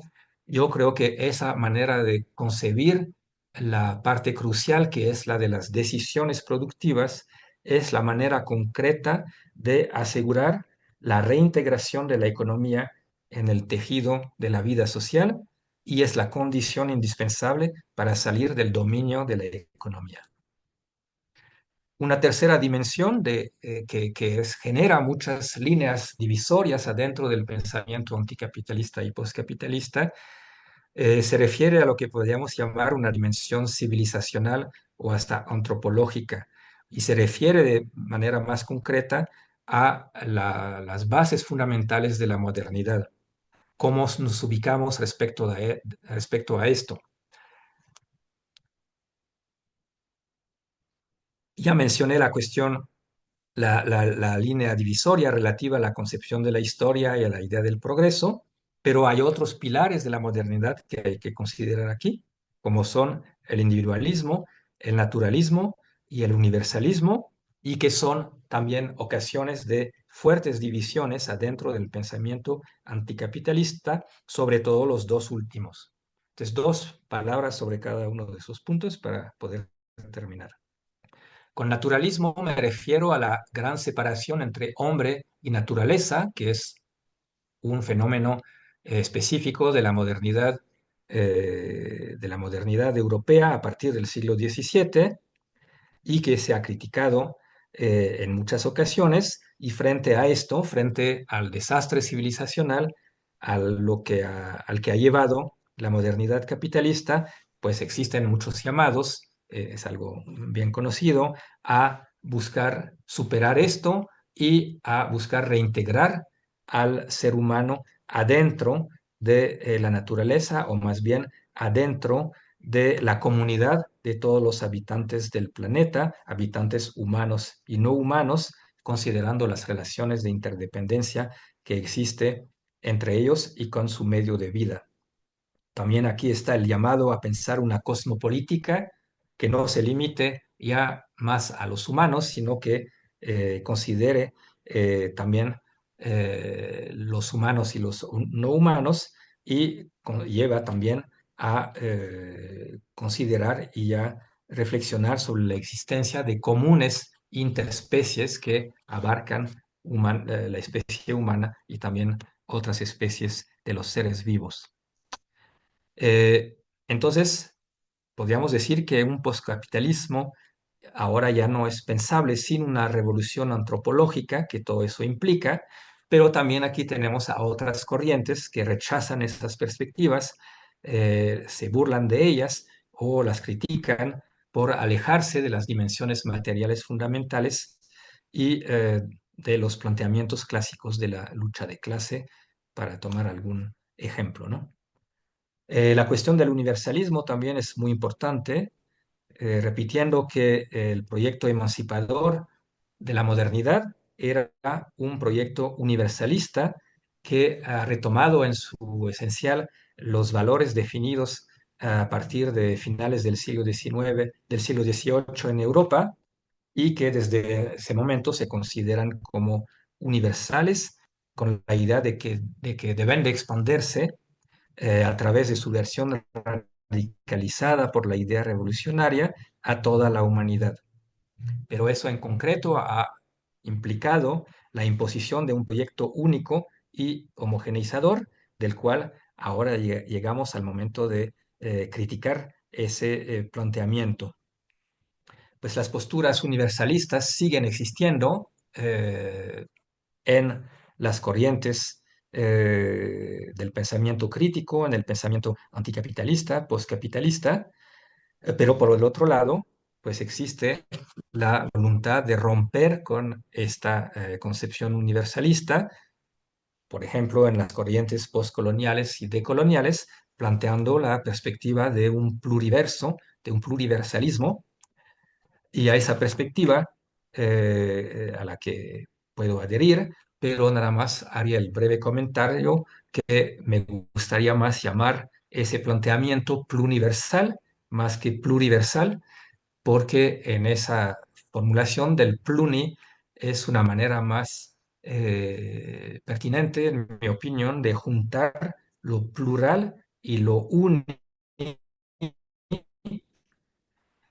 exactamente como lo hace crear un mundo donde quepan muchos mundos. Entonces, muchos mundos, ahí está el llamado a una multiplicidad de mundo, pero también se menciona esa frase, un mundo, que permite que todos esos mundos tengan su lugar y que también se refiere a la posibilidad, porque así lo desarrollan en el planteamiento zapatista, la posibilidad de plantear una comunidad planetaria que esa multiplicidad de mundo podría también tener interés en crear y en fortalecer, lo que implica juntar lo plural, lo pluri de la multiplicidad de mundo y lo uni de lo que, a pesar de esto y en base a esto, más bien, puede unirnos como comunidad planetaria, humana y no humana. Para concluir, eh, pues sí, la tarea es reconstruir un proyecto de emancipación creíble y deseable a partir de las experiencias ya existentes, pero también más allá de ellas. No faltan las razones para considerar que es indispensable plantear la perspectiva de un mundo postcapitalista diferente al que ha dominado en su proyecto los imaginarios del siglo XX. Se trataría en ese sentido de un postcapitalismo no estadocéntrico, no productivista, no modernista ni occidentocéntrico y, por supuesto, también un postcapitalismo postpatriarcal y decolonial. Pero para lograr esto también tenemos que buscar en las experiencias concretas del presente cómo fundamentar un régimen de historicidad emergente, diferente de los anteriores, que abra hacia otra manera de concebir el futuro. Solo de esta manera podremos avanzar en esta gran tarea colectiva que consiste en romper la creencia tan arraigada, incluso entre quienes critican al capitalismo, creencia según la cual, pues organizar una vida colectiva en base a principios radicalmente diferentes a la del capitalismo es, a final de cuentas, imposible. Es indispensable romper esta creencia para romper el encierro en la tiranía del presente y tener alguna posibilidad, alguna oportunidad de superar la crisis civilizatoria actual que los zapatistas han llamado también la tormenta para poder llegar a ese día después, el cual ese diplomado nos llama a pensar colectivamente, al igual que lo hacen los propios zapatistas. Gracias y disculpen por haberme extendido mucho más de lo previsto.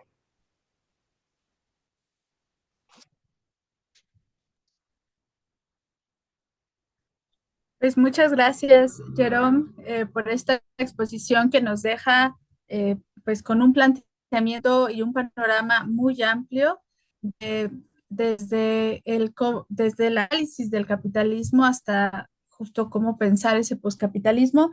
Y con esto que cierras, creo que, bueno, por supuesto tenemos mucha afinidad los que estamos acá en esta visión de pensar ese poscapitalismo no estatal, no moderno, no productivista, por supuesto, no patriarcal, no colonial.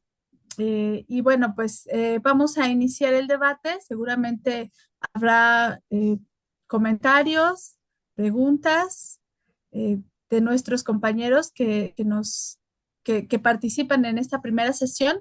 Entonces vamos a iniciar con el debate. Tenemos alrededor de unos 20 minutos para ello. Así que lo que les pido es que si alguien gusta participar, pueden levantar su mano. En la parte de abajo, ahí en reacciones, ahí hay una eh, mano levantada que pueden seleccionar. Con eso, yo los veo y les doy la palabra. O bien, si alguien tiene alguna dificultad para levantar la mano, pueden también escribir en el chat.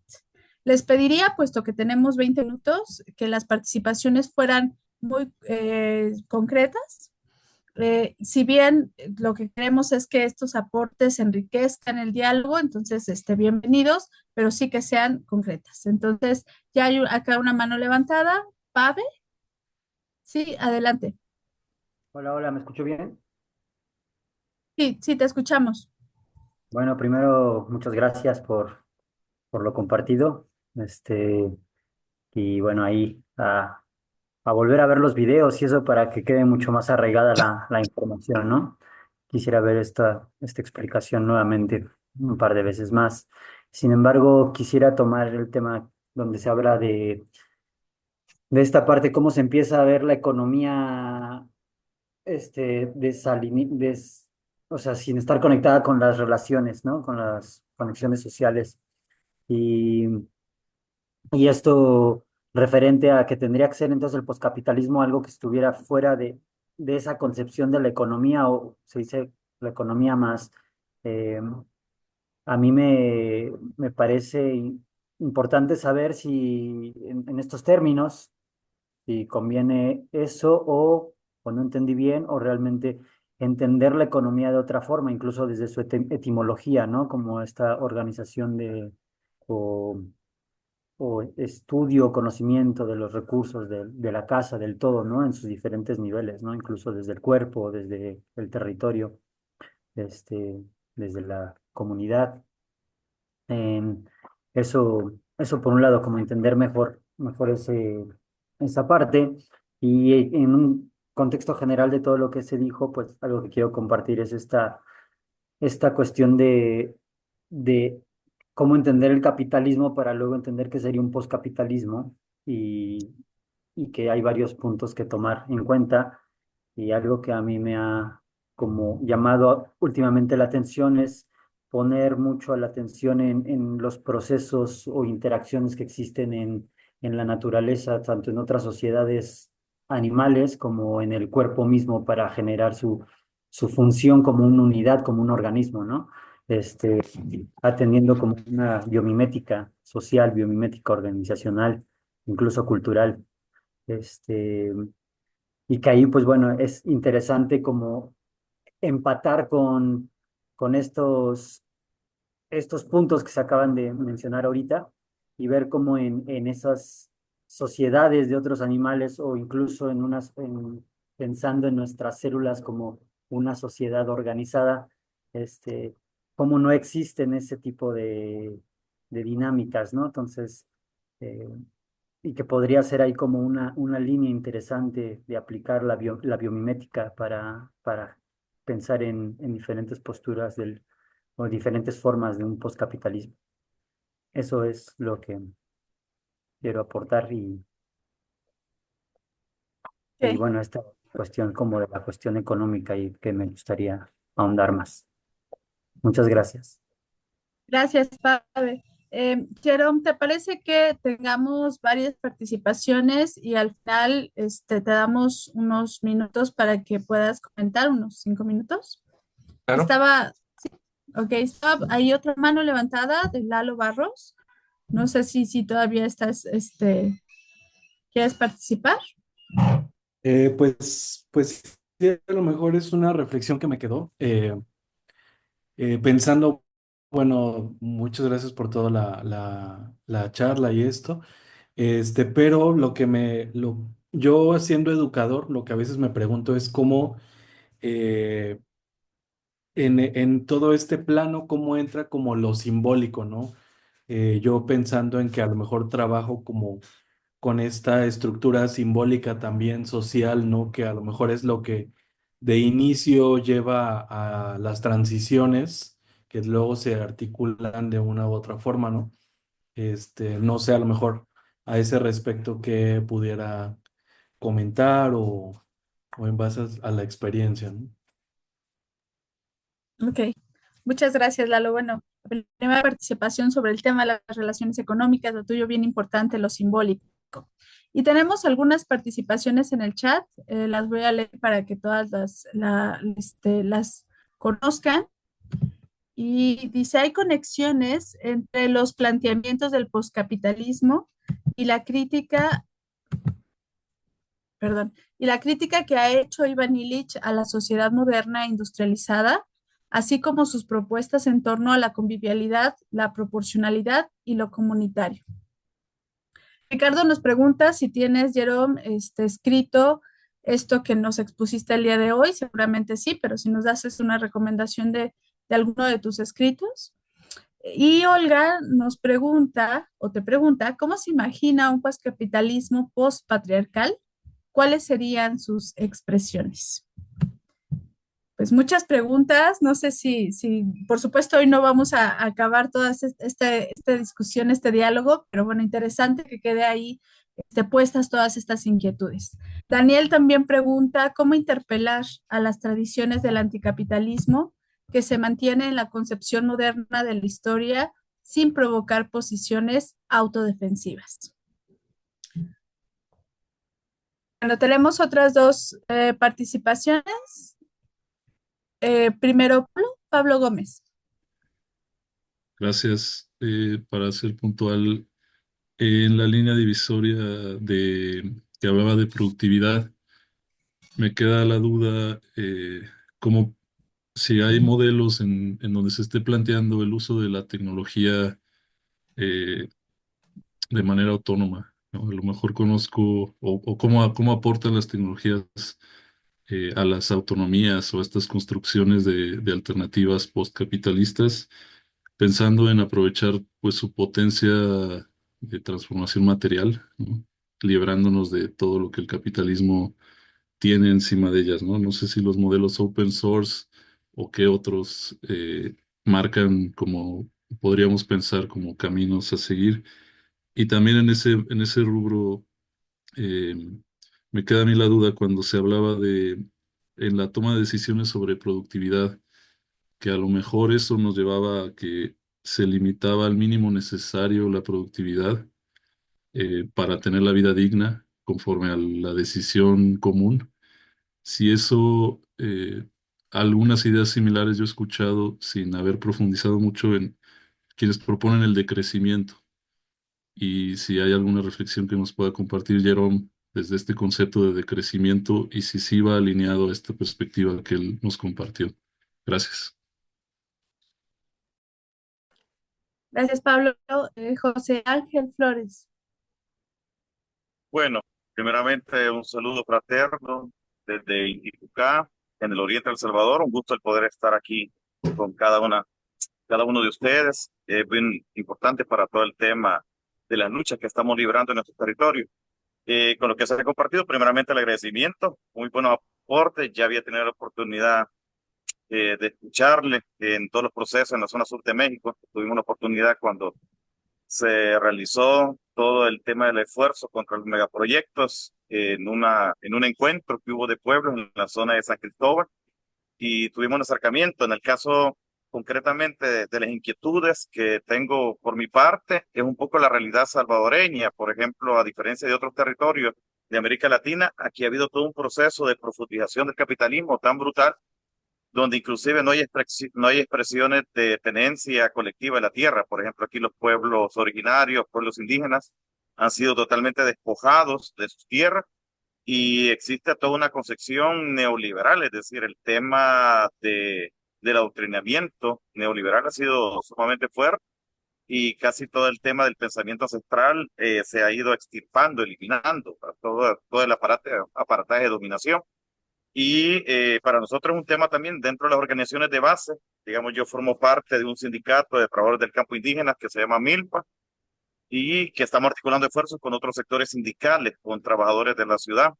Y el tema es que nosotros estamos resistiendo en este momento. El Salvador está en una situación bien complicada porque nos encontramos con un gobierno autoritario donde está impulsando procesos de megaproyectos extractivistas en el país. Inclusive ya se creó una ley que posibilita la explotación minera cuando anteriormente ya no estaba permitido. Hoy una amenaza muy latente. ¿Va? En este caso, en nuestro país también el tema de la resistencia, ¿va? Es decir, nosotros dentro del territorio estamos resistiendo, pero sabemos que no podemos resistir toda la vida, nos están matando ¿va? Poco a poco, ¿va? A través de todos los mecanismos de opresión que se vive.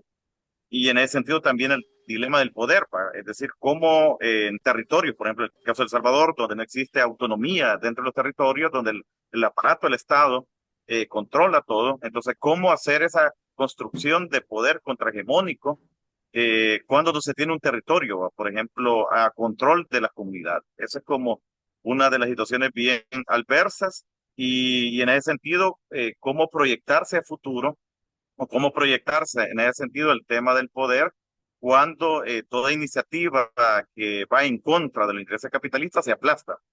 Yo creo que es bien importante, inclusive todo el interés de participar aquí también es cómo entretejemos todas las luchas, porque sabemos que todo, bueno, el capitalismo, el extractivismo se va expandiendo y que necesitamos unificarnos en ese sentido. Así que un poco ahí todas las ideas, porque realmente es un cúmulo, ¿va? A partir de lo Claro. que se ha expuesto, y creo que ya después en todo el proceso tenemos del año para ir como asimilando más. Así que muchas gracias y por todos los aportes que se ha hecho, y ahí estamos siempre compartiendo. Gracias. Gracias, José Ángel, por su experiencia en El Salvador. Pues tendremos chance de otra participación más. Yo invitaría a las compañeras que no han participado. Hemos escuchado voces más masculinas y por aquí hay un par de comentarios de mujeres. No sé si se animen a tomar el micrófono y hacer el comentario en la sala. Está Quetzali y también Pío Giovanni.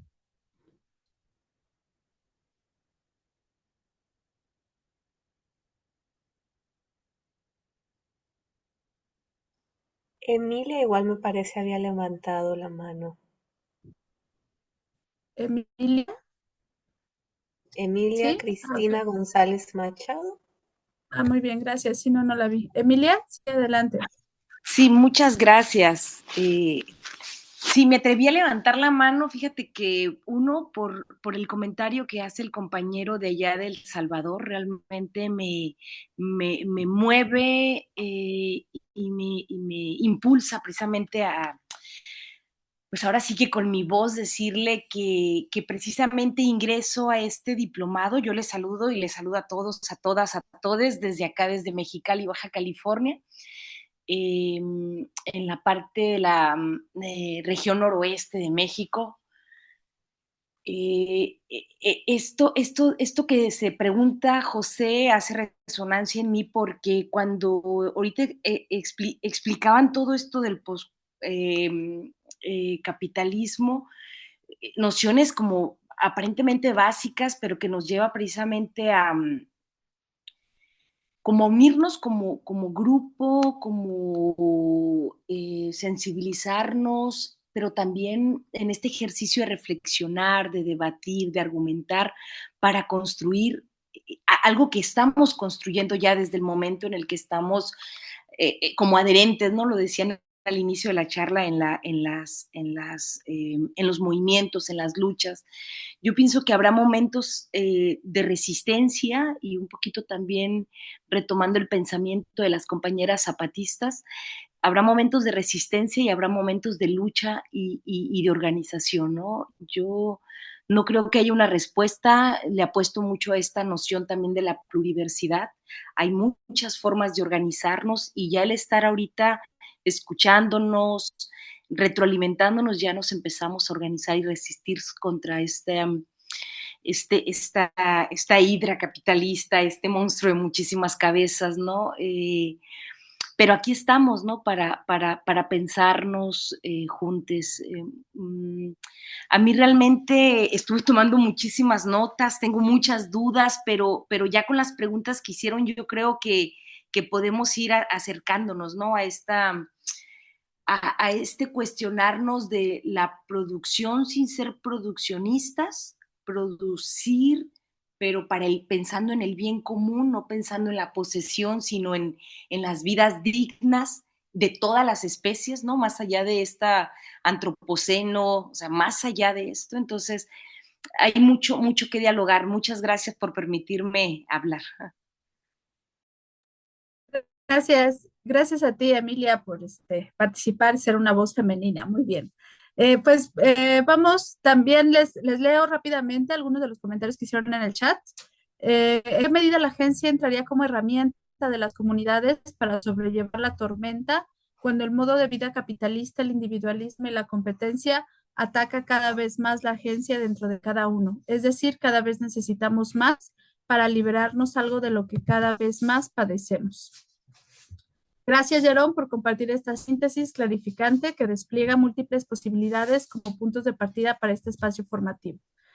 Bueno, pues te dan las gracias. Y Juan David pregunta, ¿qué respuestas van a dar los países del norte global al mundo, siendo los principales responsables de la crisis climática global y específicamente con los países del trópico, que son los que más se van a ver afectados con el cambio climático en esta proyección postcapitalista? Vamos a dar una última participación, Mónica, si puede ser breve, para cerrar con unas palabras de Jerome. Sí, muchas gracias. Voy a ser muy breve. Es una duda que me surgió cuando estabas en tu exposición, Jerome. Muchas gracias. Y es esta, esta intención en el poscapitalismo de anticipar más que planificar.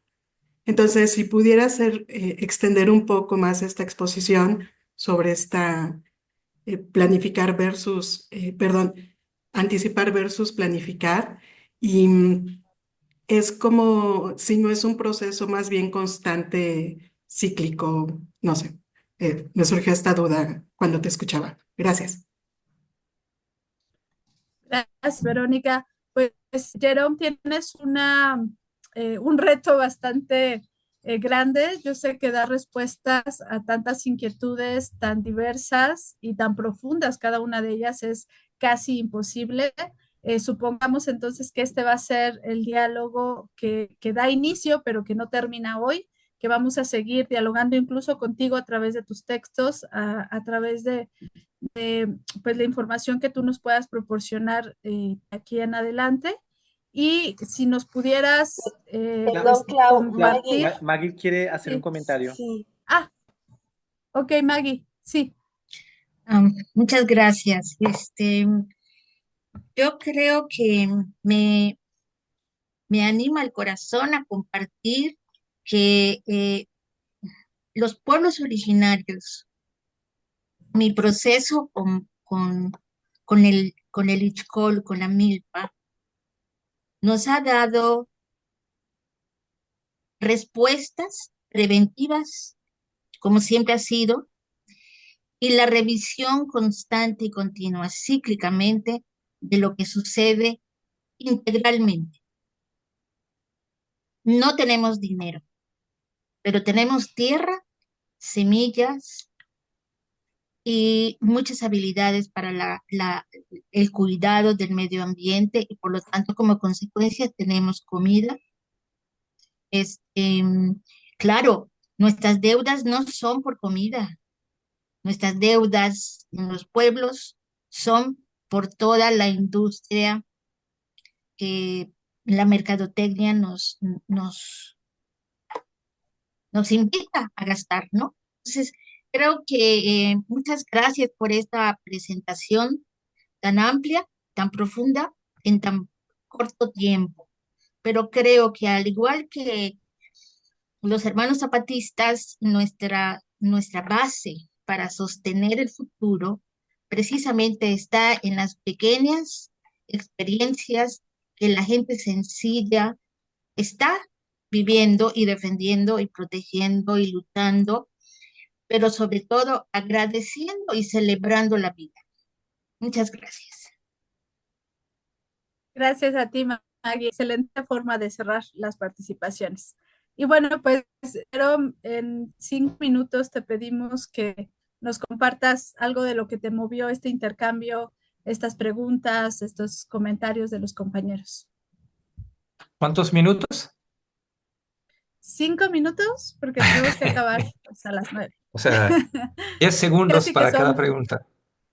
sí, casi que son Bueno, palabras finales de lo que te motivó el sí, diálogo. bueno, obviamente no voy a poder responder si es que de ser capaz, pero ni siquiera sé si soy capaz de responder a todas las preguntas, pero no puedo abordar todos esos temas que han planteado, pero sí me da mucho gusto ese intercambio demasiado corto por culpa mía, una disculpa una vez más por haberme pasado mucho del tiempo. Pero me parece muy interesante todas esas reacciones porque abordan y creo que son cuestiones abiertas que muchas de las cuales van a seguir platicando en las posteriores sesiones de diplomado. Entonces aquí nada más es una apertura de ese diplomado, se surgen todos los problemas, las cuestiones y creo entender que el objetivo del curso en su conjunto, del diplomado, pues es entrar en más detalles en todos esos aspectos, ¿no? Eh, bueno, hubo la pregunta de la bibliografía. Yo envié una bibliografía de los textos principales a los que me referí en esa presentación a Omar. Entonces a lo mejor la puede compartir y ahí encontrará algunos títulos míos también, ¿no?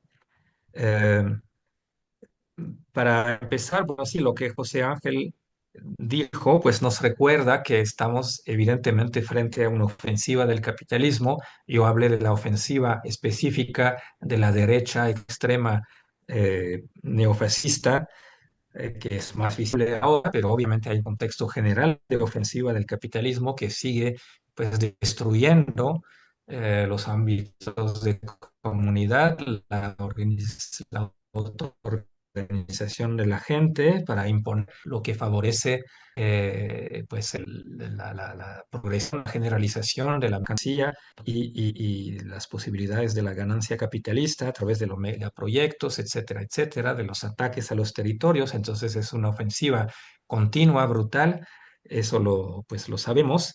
Y pues frente a esto, pues todos los pueblos, las organizaciones, pues eh, luchan para defender sus territorios, sus formas de vida y tratar de organizarse de manera autónoma, algo que es muy difícil, pero que a pesar de esto se va haciendo en muchas partes del mundo de manera insuficiente para provocar una un proceso hacia el capitalismo, pero que es una base que tenemos que seguir trabajando y tratando de fortalecerla en lo más posible para aprovechar cualquier oportunidad que pueda presentarse en el futuro.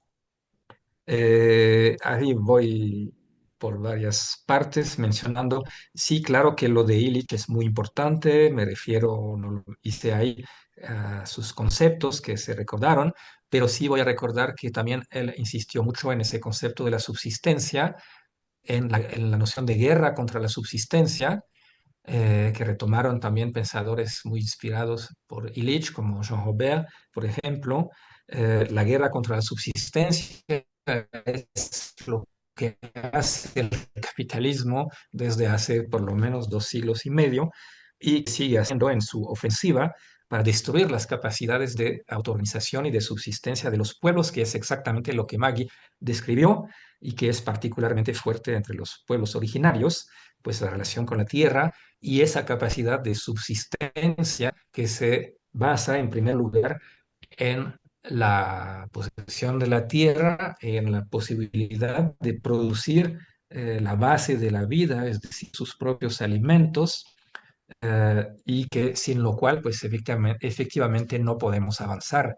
Y esa perspectiva, pues está presente en la lucha de tantos pueblos originarios, pueblos campesinos de manera más general, pero es la base también de las teorizaciones de las subsistencias, de la subsistencia a las que me refería, en particular por varias pensadoras feministas, y que de cierta manera puede considerarse como una base. Pero aquí ven que tenemos también acercamientos diferentes.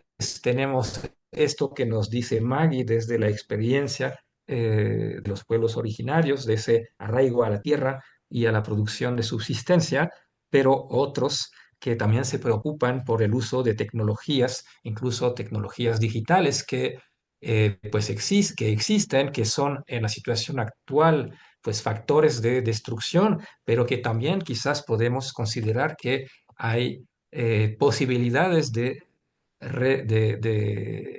frente a ese modelo tecnicista, productivista, es indispensable pensar una etapa de desmantelamiento de ese aparato técnico-productivista, técnico-productivo, pero también ahí hay algunas cosas de las cuales podemos pensar que sí podrían ser útil en un mundo recentrado en la subsistencia, pero que también quiere superar las formas de organizaciones meramente local para poder articularse e incluso pensar en lo que los zapatistas han llamado esa comunidad planetaria. Y para eso sí necesitamos medios técnicos, tecnológicos, de los cuales puede haber un uso autónomo, dirigido y pensado y practicado a partir de las necesidades reales de los pueblos, de la gente, para lograr intercambios que nos permita salir de una organización demasiado localista que también podría tener sus riesgos y sus peligros, ¿no? Para poder pensar realmente el poscapitalismo, ¿no? Entonces, de crecimiento, pues sí, también eso es una de las opciones, pero ¿qué de crecimiento? Hay muchos. Hay el comunismo decrecentista de Saito, el teórico japonés que ahora se puso muy famoso con esta propuesta, y otras formas del decrecimiento. Evidentemente, si hablo de un desmantelamiento del actual aparato técnico productivista, pues eso implica de cierta manera hacer decrecer esa producción, esa parte del aparato productivo que existe únicamente a razón de esa lógica de la producción por la producción que denunciaba ya a mediados del siglo XIX Marx. Pero por otro lado, sí necesitamos pensar posibilidades productivas que puedan ayudar a esa creación de una vida digna, plena y creativa, que implica sus dimensiones materiales, pero que no se necesita estrictamente y únicamente a las necesidades básicas de la sobrevivencia y de la subsistencia, pero que implica también otras dimensiones, incluidas las del simbólico y todo lo que implica, ¿no? Y para terminar, no sé si me queda un minuto, yo creo que la primera intervención pues ponía el punto justamente en quizás la dimensión más polémica de lo que les presenté, ese cuestionamiento de la misma noción de economía. Muchos pueden no aceptarla y no hay ningún problema, todo eso son discusiones abiertas. Es muy difícil porque estamos conformados en nuestra manera de pensar por siglos eh, de, de- de existencia de ese mundo de la economía que nos ha eh, aprendido a pensar en esos esquemas. Y es decir, pensar que vamos a salir de la economía, entiendo que puede ser algo muy desconcertante y quizás exagerado en su propuesta, pero yo creo que es un poco provocativo precisamente para cuestionar de la manera más radical posible todos los conceptos, todas las nociones, todas las prácticas que son características de ese sistema capitalista, ahora claramente destructivo, pero que también ha impuesto una antropología, una manera de concebir el mundo, de concebir la vida humana, de concebir las dimensiones simbólicas también de la vida, que es absolutamente única en la historia de la humanidad y que hasta cierto grado un análisis histórico podría llevarnos a considerar que es realmente una anomalía en la historia humana. Son 2 siglos y medio de una organización totalmente atípica, totalmente fuera de todos los cánones de la historia humana desde hace decenas de miles de años y que ha creado finalmente algo monstruoso porque estamos viendo a qué grado de destrucción está llevando la humanidad, los seres vivos no humanos y el planeta en su conjunto, ¿no? Eh, y aquí pues habría que entrar más en la noción misma de economía. El compañero que habló en la primera intervención se refiere a los sentidos antiguos de la economía, que es un término griego, ¿no? Que viene de oikos y nomos.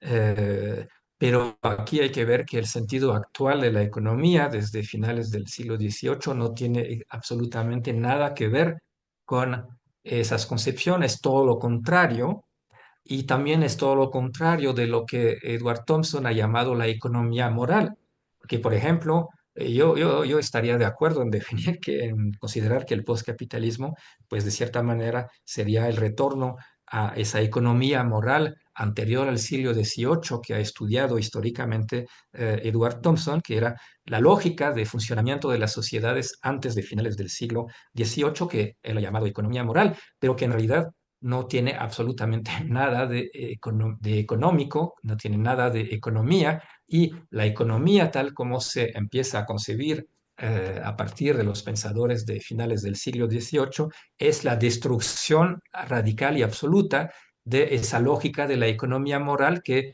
es la lógica de la subsistencia, de la ayuda mutua, de la comunidad que también tienen los pueblos originarios, es decir, una lógica en la cual las obligaciones sociales, los valores morales y en primer lugar la defensa de la vida y la defensa de la misma comunidad tiene que prevalecer sobre cualquier consideración meramente material que a partir de finales del siglo XVIII empieza a llamarse economía, que es el reino, ¿no? de la cuantificación separada totalmente de cualquier consideración ética o de interrelaciones entre los humanos. Entonces, esa economía moral, pues finalmente en su traducción actual sería precisamente el buen vivir, es decir, cómo queremos vivir como comunidad, como seres humanos interconectados con el medio vital en el cual estamos y del cual dependemos para poder vivir. Y eso sí sería una concepción radicalmente no económica de la existencia individual y colectiva que considero puede ser tomado como una base para pensar el postcapitalismo, ¿no? Bueno, disculpen por los elementos que olvidé. Postpatriarcado no me toca, pero por ejemplo, en ese diccionario de los mundos postcapitalistas que mencionó Omar al principio, pues Silvia Federici se dedica a pensar lo que podría ser precisamente un postcapitalismo postpatriarcal y dejaría a que ella lo explique porque claramente lo puede hacer mucho mejor que cualquier cosa que podría decir yo. Bueno, disculpen por haber hablado tanto, no haber dejado el espacio suficiente para intercambiar más y muchas gracias de todas maneras a todos y todas ustedes.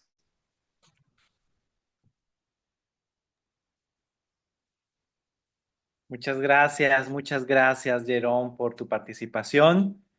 Y si les parece, vamos a cerrar la sesión de hoy con una foto para que la compartimos. Entonces les pedimos, si, ay, no sé, yo no sé tomar fotos. ¿Quién me Y ayuda?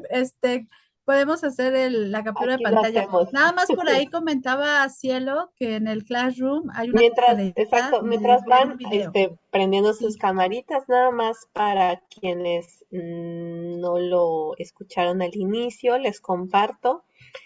En el Classroom, ok, en la pestañita de trabajo de clase, estamos en el primer módulo del postcapitalismo, ya tienen publicada una actividad que deben de pues hacer previa a la siguiente sesión y es simplemente ver el siguiente video que tienen ahí publicado. Directamente entran, hacen clic y se reproduce el video, ¿ok?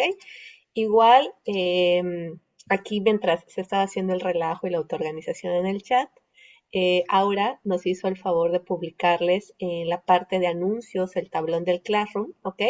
Todos los grupos de chat que se formaron por equipos, ¿sale? Entonces, aquí tienen toda la información. Maravilloso, gracias. Ya tenemos tarea. La próxima sesión miraremos las discusiones que hay sobre los tipos de poscapitalismo que se anuncian que no son emancipatorios. Y eso va a generar un balance muy importante, si lo podemos llamar así o no, qué significa, etcétera. Entonces, pues bueno, así lo vamos a abrir para la próxima discusión. Bueno, la foto, por favor, abran sus camaritas y no sé quién nos va a ayudar a tomar las fotos. Si quieres, la tomo ahorita con la captura de pantalla. Entonces, pues a la Veamos. tradicional, a la cuenta de 3. Son varias pantallas. Voy primero con la que me aparece, entonces voy a decir esto varias veces. 1, 2, 3. Ya tenemos la primera. Ténganme paciencia, igual a la tecnología, porque me aparecen aquí en el Zoom 3 pantallas grandes que tengo que abarcar. Vámonos con la segunda. Y ahorita les aviso. Ahí va, 1, 2, 3.